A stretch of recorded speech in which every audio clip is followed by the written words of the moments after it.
পয়গম্বর মুসা নবী আল্লাহর কাছে কথা বলার জন্য যাচ্ছে, এমনি একজন ধনী লোকের সাথে সাক্ষাৎ।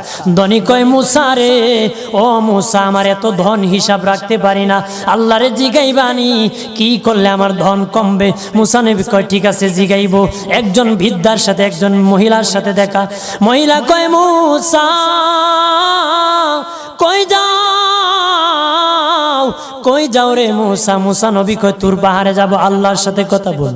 মুসা রে, আল্লাহরে জিগাইবানি, আমি গরিব মানুষ, আমি ভালো কিছু কিনতে পারি না, ছেলে মেয়েকে ভালো কিছু খাওয়াইতে পারি না, ভাঙ্গা ঘর, এত গরিব, ভালো করে ঘর বানাইতে পারি না, আল্লাহরে জিগাইবানি কি করলে আমার উন্নতি হবে, ধনী হব, টাকা পয়সা হবে, আল্লাহরে জিগাইবানি।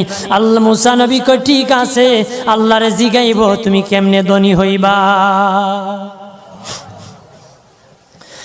আল্লাহ নবী মুসা নবী তিন রাস্তার মোড়ে যা দেখে একটা লোক বসে আছে, তার দুই হাত নাই, দুই পা নাই, দুই হাত নাই, দুই পা নাই।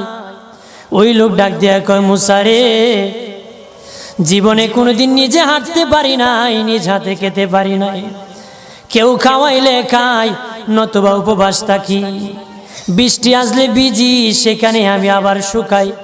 ও মুসা, জীবনে কোনো কাজে দুনিয়ার লাগি নাই, আল্লাহরে জিগাইবানি কোন কারণে আমারে বানাইছে?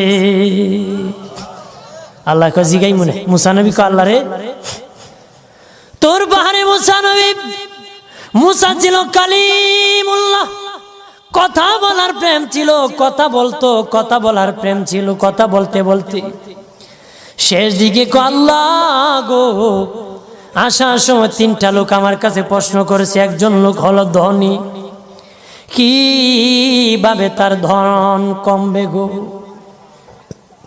আল্লাহ বলেন, মুসা রে, তারে জানায়া দাও যাকাত দেওয়া যেন বন্ধ করে দে, শুকরিয়া আদায় করা যেন বন্ধ করে দে, তাহলে আমি প্রভু আল্লাহ সুবহানাহু ওয়া তাআলা তার ধন কমায়া দিব। যদি শুকরিয়া আদায় বন্ধ করে, তাহলে ধন আমি কমাই দেব। এরপরে মুসা নবী বলে, ও মালিক, আল্লাহ একজন মহিলা বলেছে তার গরিব মানুষ, গরিবী হালত যায় না, যত ইনকাম করে তার একটা ভাঙ্গা ঘর, ভালো ঘর বানাইতে পারে না গো।